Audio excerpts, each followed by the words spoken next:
I will self-report right now that every day in the Senate I wear my boots that have the Gonzales battle flag on the back of them.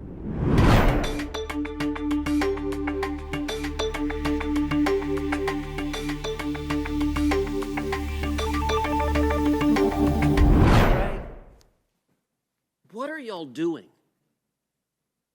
This makes no sense. Do you agree with this FBI guidance that the Betsy Ross flag and the Gadsden flag and the Gonzales battle flag are signs of militia violent extremism?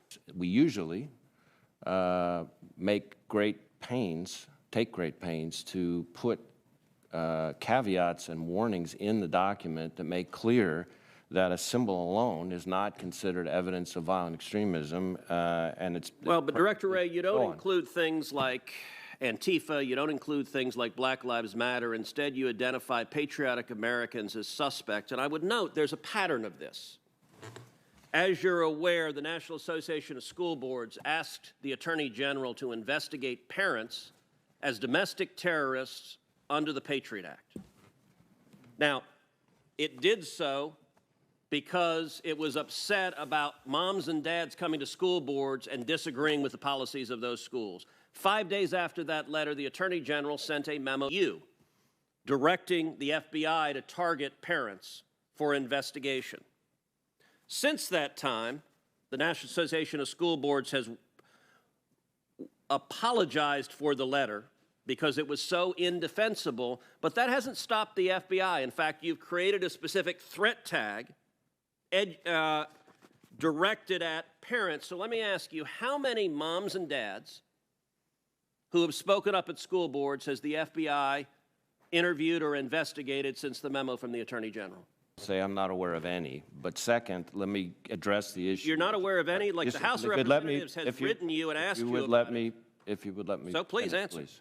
The FBI is not going to be in the business of investigating speech or policing speech at school board meetings or anywhere else, and we're not about to start now. That threats of violence, that's a different matter altogether, and there we will work with our state and local partners as we always have. So Director Wray, our time is, do you know how many parents you have interviewed or investigated since that memo?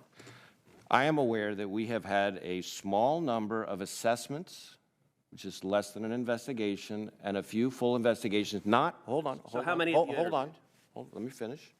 I'm asking a question. Our time is limited. I don't know the number, but that not necessarily. Let me finish. That are not necessarily of parents. We have individuals who have made threats against a variety of people. Sometimes school board officials, sometimes other people as well. Director Wray, I will point out the House of Representatives has sent you oversight letters detailing dozens of investigations under a threat tag directed at parents, moms and dads who G-men have come in because they spoke out against mask mandates or vaccine mandates or critical race theory, and suddenly the G-men show up. And this was after the Attorney General claimed it wasn't happening. And so the pattern, sadly, we've seen, you say you don't know how many there are. The follow-up will be I'll send you a letter, and you'll send back a letter that says I refuse to answer it.